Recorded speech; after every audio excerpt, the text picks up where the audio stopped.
नमस्कार। आज रामचरितमानस को पढ़ने का अवसर मिल रहा है।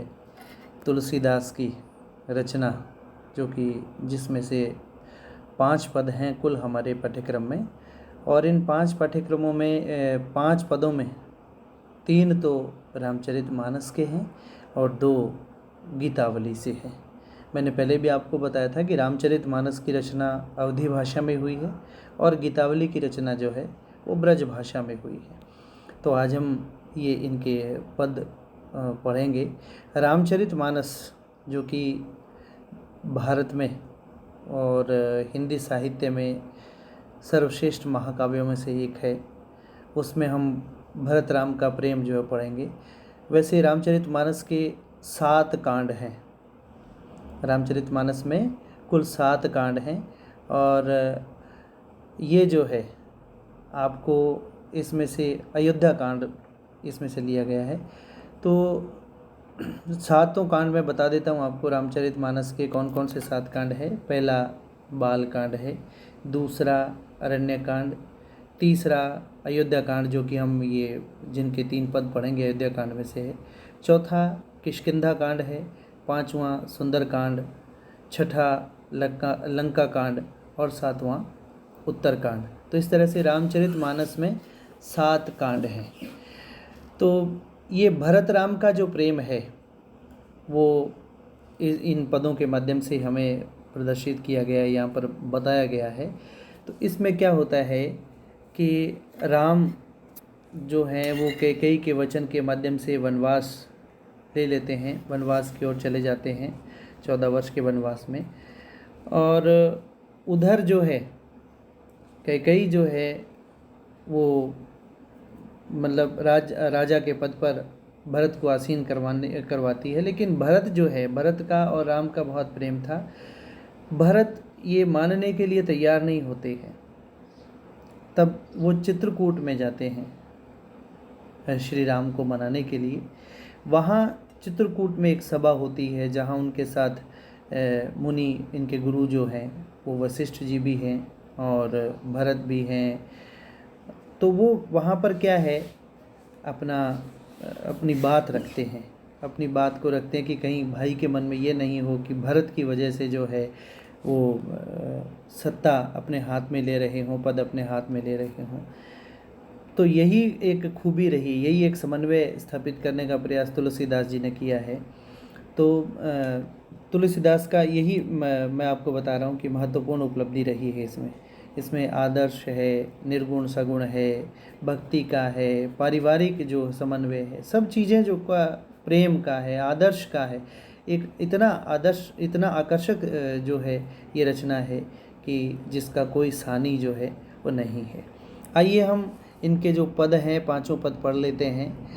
पहला पद है भरत राम का प्रेम के अंदर, पुल की शरीर सभा भय ठाड़े, नीरज नयन नेह जल बाड़े, कहब मोर मुनिनाथ निबाहा, ए हित अधिक कहो मैं काहा, मैं जानऊ निज नाथ सुभाऊ, अपराधी पर को न काहू, मोह पर कृपा स्नेहु बिसेखी, खेलत खुनिस न कबहूँ देखी, शिशुपन ते परिहरऊ न संगू, कबहू न कीन मोर मन भंगू, मैं प्रभु कृपा रीति जिय जोही, हार्यों खेल जितावहि मोही, मोह स्नेह सकोच बस सन्मुख कही न बेन, दर्शन तर्पित न आजू लगी प्रेम पियासे नैन।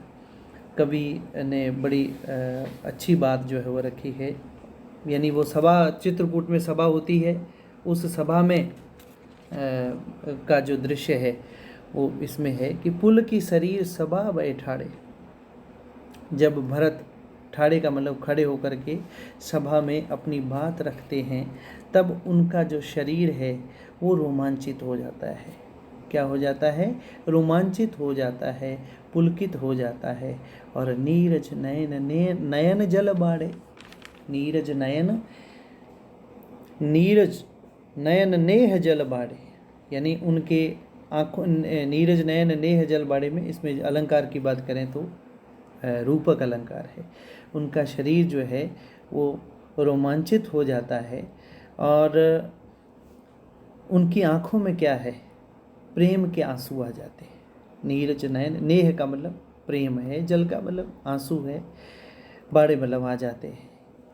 कहब मोर मुनिनाथ निबाहा, मुनिनाथ यहाँ पर मुनि वशिष्ठ हैं जो उनके गुरु हैं, कि मैं जो कहना चाहता हूँ उसका निबाह यानी उसका निर्वाह मुझसे पहले मुनिनाथ ने कर दिया है। यानी जो भी बात मैं रखना चाहता था वो इस सभा में मुनि जी ने मुझसे पहले कह दी। ए ही ते अधिक कहो मैं कहा, इससे अधिक और मैं क्या कह सकता हूँ। यानी मैं जो बात रखनी चाहता था मेरी बात को मुनि ने मुझसे पहले ही कह दिया। रोमांचित शरीर से, पुलके शरीर से, आंखों में अश्रुधारा बहते हुए उन्होंने अपनी बात रखी।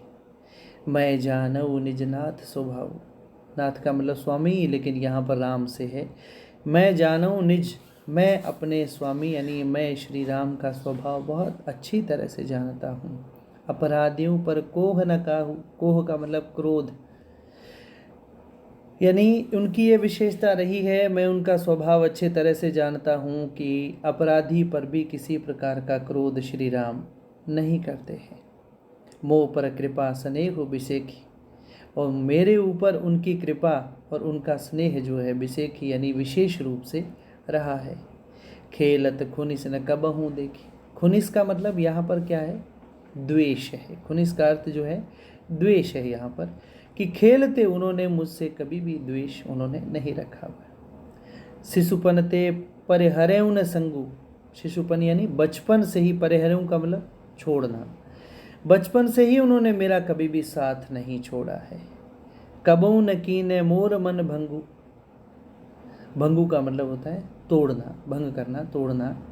कबहू न कीने मोर मन भंगू, कभी भी उन्होंने मेरा मन नहीं तोड़ा, हमेशा ही उन्होंने मेरा मन रखा है, मुझसे प्रेम उन्होंने किया है।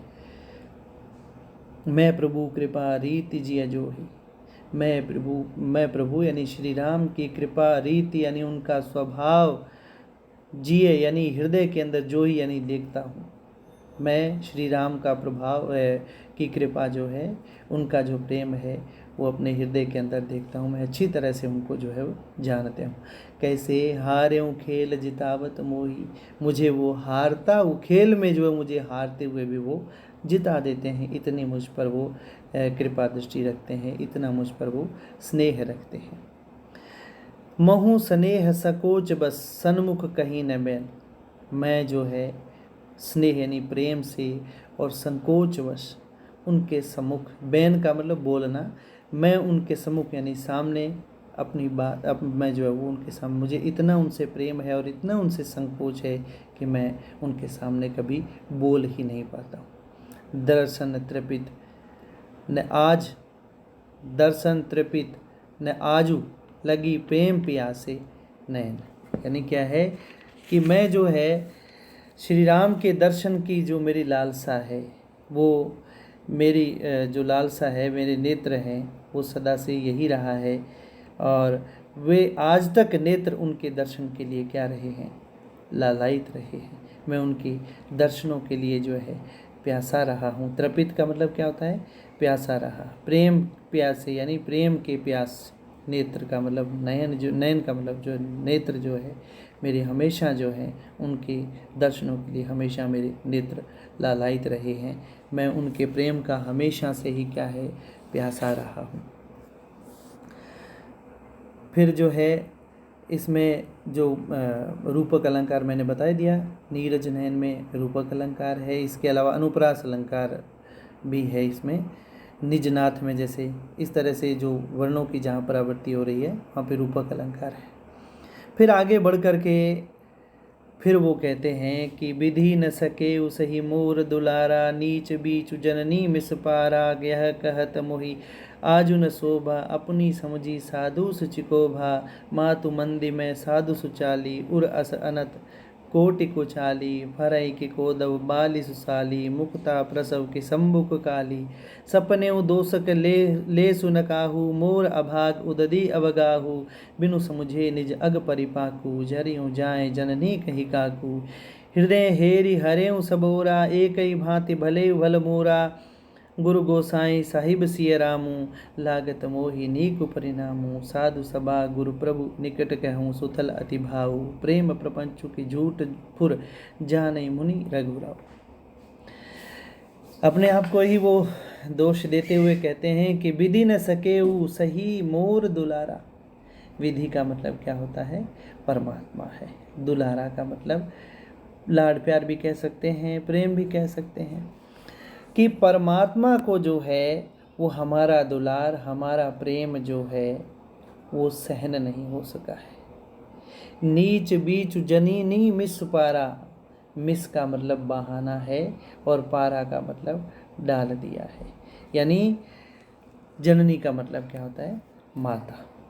तो ये क्या है कि हमारा जो दुलार और हमारा जो प्रेम है वो परमात्मा को भी सहन नहीं हुआ है।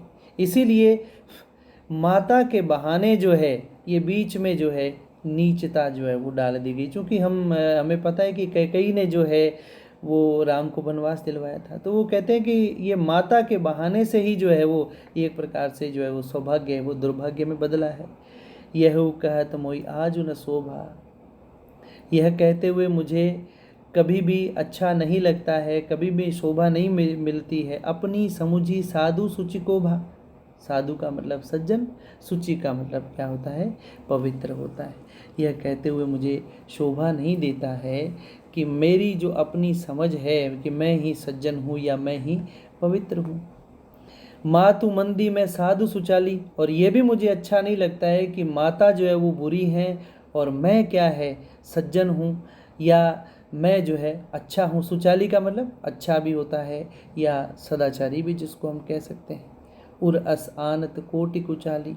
यानी मेरे अंदर जो है, उर का मतलब हृदय है और कुचाल का मतलब क्या होता है? बुरी चाल चलने वाला। यानी मुझे शोभा नहीं देता है कि मैं ही सज्जन हूँ या मैं ही सदाचारी हूँ। उर अस आनत कोटि कुचाली। और ये हृदय के अंदर आता है तो एक प्रकार से करोड़ों की कुचाल करने वाली बात है भरई। लेकिन मेरी जो बात है कि मैं आखिर में पुत्र तो किसका हूँ? पुत्र तो मैं अभी भी कैकेयी का ही हूँ ना। तो फरई की, फरई का मतलब क्या होता है? फल, फलना फूलना। फरई की कौदव बाली सुसाली मुक्ता प्रसव की संबुक काली। यानी ऐसा है कि मैं जो है भी पुत्र तो कैकेयी का ही रहा हूँ ना, उसी से फला फूला हूँ। और कौदव के पौधे से जो है, सुसाली का मतलब धान जो है वो कभी भी नहीं हो सकता। यानी कौदव के पेड़ से धान पैदा नहीं हो सकता। और संबुक यानी घोंगा, यानी काले घोंगे से कभी भी, प्रसव का मतलब क्या होता है? पैदा होना या उत्पन्न होना। मुक्ता यानी काले घोंगे से कभी भी सफ़ेद मोती पैदा नहीं हो सकता। अर्थात मैं भी क्या है, किसका हूँ? अपने मुंह से तो मैं ये नहीं कह सकता कि मैं सदाचारी हूँ, अच्छा हूँ, लेकिन जो है आखिर में औलाद तो मैं किसकी हूँ? कैकेयी की ही हूँ। तो कौदव से कभी भी, सुसाली का मतलब धान होता है और शंभू का मतलब घोंगा होता है। तो यानी मैं जो है कौदव के पेड़ से जिस तरह से धान उत्पन्न नहीं हो सकता और काले रंग के घोंगे से जैसे सफ़ेद मोती उत्पन्न नहीं हो सकता, तो मैं भी क्या है? उसी रूप में हूँ। सपने हूँ दोषक लेसु न काहू। मैं जो है, मुझे जो है वो, मैं सपने में भी किसी को दोष नहीं दे सकता हूँ। मैं ये अपने आप को ही वो मान लेते हैं। यानी अपने आप को ही वो एक प्रकार से इसका पर्याय मान लेते हैं कि भाई मैं ही इसका जिम्मेदार हूँ। कि अपने दुर्भाग्य को वो कोसते हैं कि सपने वो दोष के लेश न काहू। मैं सपने में भी किसी दूसरे को लेश मात्र भी दोष नहीं दे सकता हूँ। क्यों? क्योंकि मैं ही अभागा हूँ। मोर अभाग उदधि अवगाहू। अवगाहू का मतलब होता है अथाह। उदधि का मतलब क्या होता है? समुद्र है। मेरा जो भाग्य है, मैं इतना अभागा हूँ, समुद्र की तरह जो है वो अथाह मेरा दुर्भाग्य रहा है। बिनु समझे निज अग परिपाकू जारियों जाए जननी कही काकू। मैं जो कहे बिना समझे ही अपने पाप का परिणाम, परिपाकू का मतलब क्या होता है? परिणाम जो है, परिपाकू का मतलब परिणाम, अग का मतलब क्या होता है? पाप होता है। बिनु समझे निज, निज का मतलब अपना। बिनु समझे निज अग परिपाकू जारियों जाए जननी कही काकू। यानी यह एक प्रकार से जो है कि मेरा जो है कि मैं अपने पाप पर विचार न करके, और मेरी माता को भी मैं यदि मैं बात कहता हूँ, अपनी दुर्वचन उनको यदि भी कहता हूँ, तो वो भी मेरे लिए कभी भी ठीक नहीं होता है, वो मेरे लिए कभी भी अच्छा नहीं होता है। तो यही बात आगे बढ़ाते हुए फिर वो कहते हैं कि हृदय हेरी हरेऊ सब ओरा। मैं जब क्या है अपने हृदय में देखता हूँ तो मैं सब ओर से जो है कि हारा हुआ प्रतीत होता है मुझे। हृदय हेरी हारेऊ सब ओरा, एक ही भांति भले ही भल मोरा। मैं हृदय में जब देखता हूँ, हेरी का मतलब देखना, तो मैं क्या है सब ओर से हारा हुआ हूँ, और एक ही भांति भले ही भल मोरा, और मेरा जो भला है वो एक ही प्रकार से हो सकता है। मेरा एक ही प्रकार से विचार करता हूँ कि मेरा भला जो है वो एक ही प्रकार से हो सकता है, और वो भला कैसे होगा? गुरु गोसाई साहिब सिय रामो, लागत मोही नीक परिणामो। परिणामों का मतलब परिणाम है। गुरु मेरे जो हैं वो गुरु, गोसाई यानी स्वामी, और साहिब यानी हितकारी। मेरे जो हैं गुरु और मेरे स्वामी और मेरे हितकारी कौन है? सिया रामू, यानी मेरे सामने मेरे जो गुरु हैं, मेरे जो स्वामी हैं, मेरे जो हितकारी हैं, मेरे सामने सीता और राम है। लागत मोही नीक परिणामों, और इसका क्या है? इसलिए जो भी करेंगे, जो कुछ भी करेंगे, वो नीक का मतलब क्या होता है? अच्छा होता है। वो मेरे लिए परिणाम जो है अच्छा ही होने वाले, जो मेरे सामने गुरु के रूप में और स्वामी के रूप में और हितकारी के रूप में मेरे सामने सीता और राम हैं, और जो वो करेंगे वो सब क्या होगा?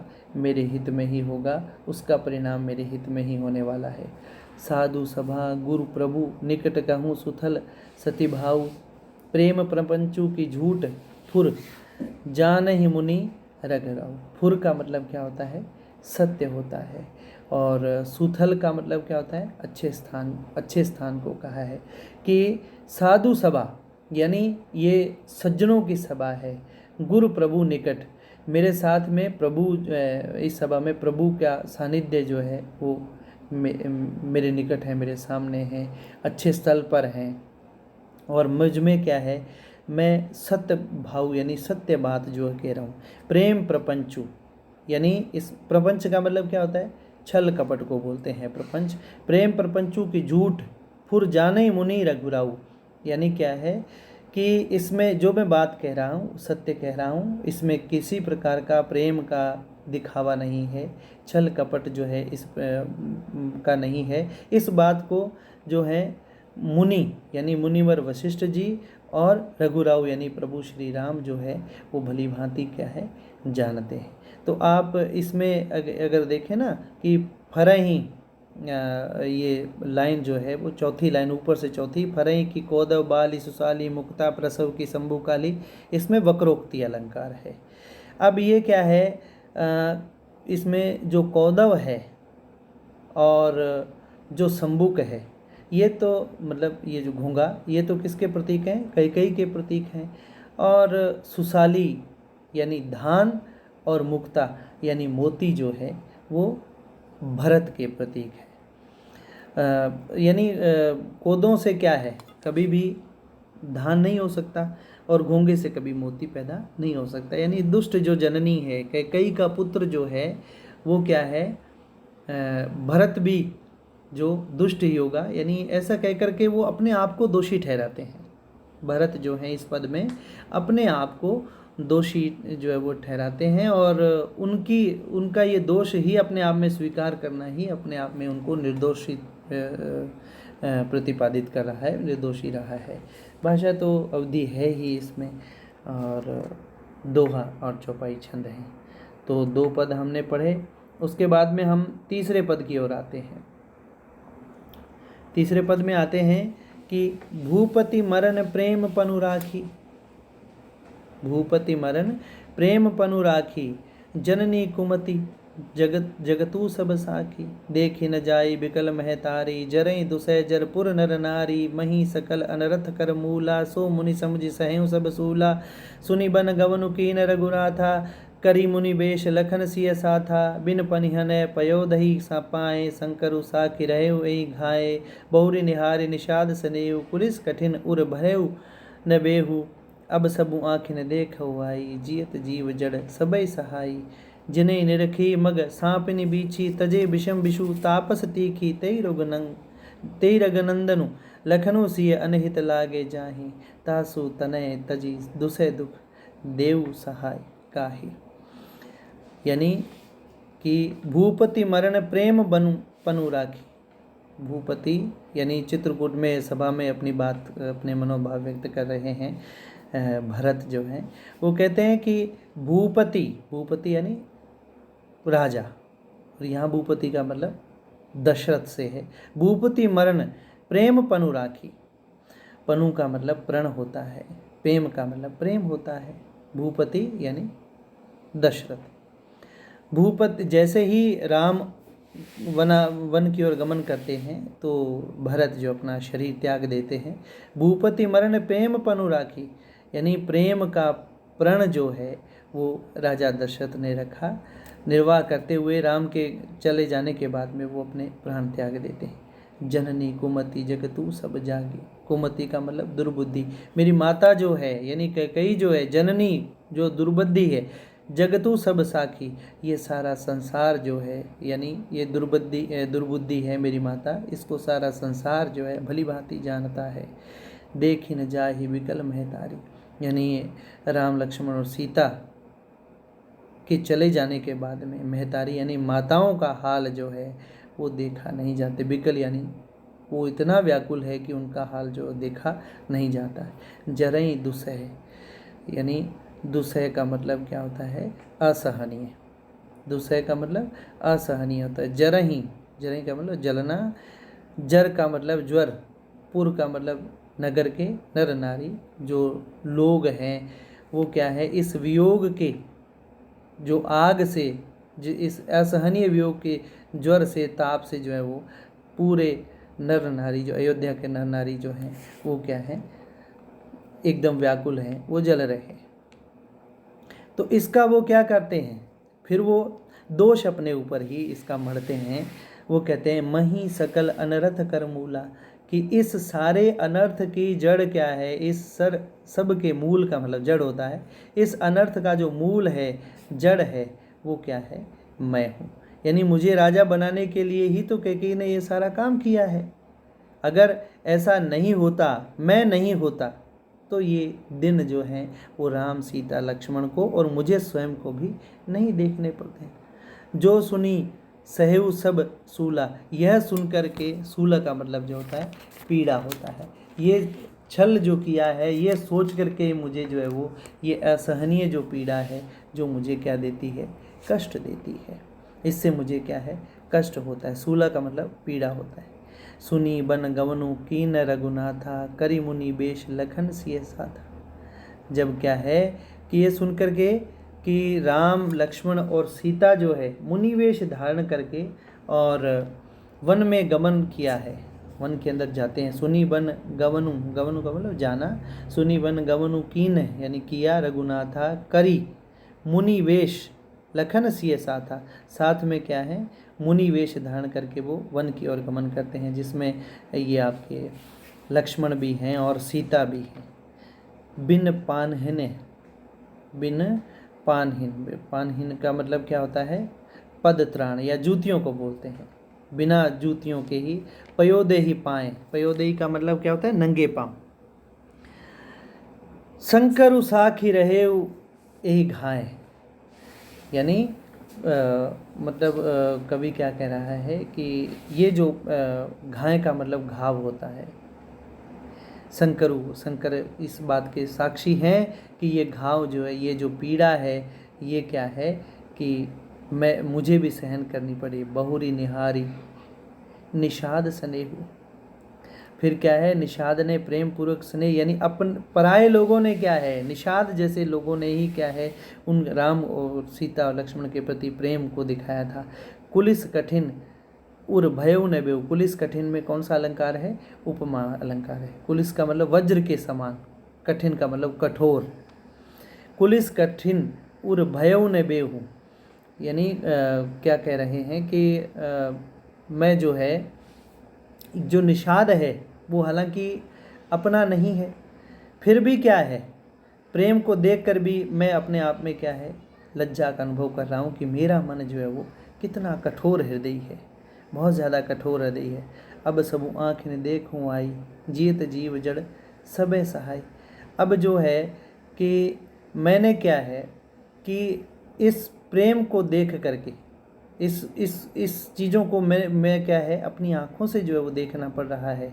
और विधाता भी क्या है, जीव जियत जीव जड़ सबे सहाय, यानी अब क्या करें इस बात का कि विधाता भी जो है जीव को हर स्थिति में जीवित रखता है, हर स्थिति को जीव को देखने के लिए क्या है सबका वो सहाय है, और सब चीज़ें जो है वो अपनी आँखों से दिखाता है। और इसमें फिर जो है वो किया भी क्या जा सकता है, जिन्हीं निरखी मग सांपिनी बीछी तजई विषम विषु तापस तीछी।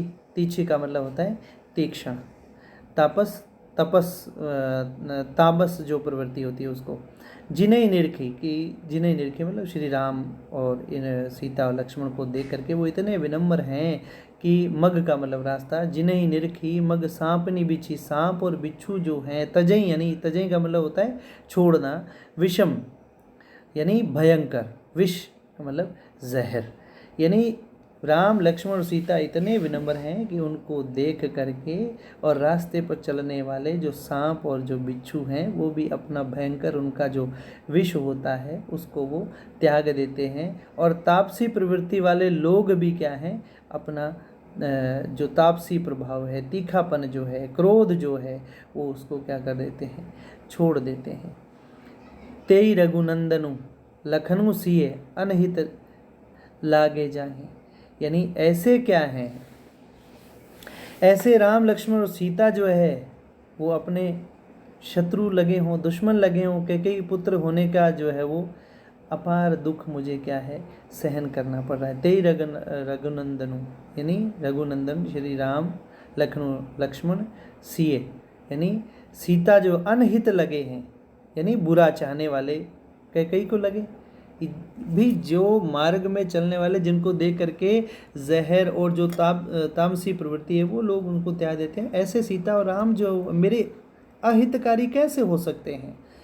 भला इससे तासु तनय तजी, यानी तासु तनय तजी यानी ऐसे, तनय का मतलब क्या है पुत्र होता है, तासु तनय तजी दुसह जो असहनीय दुख, देव सहाय, देव का मतलब देव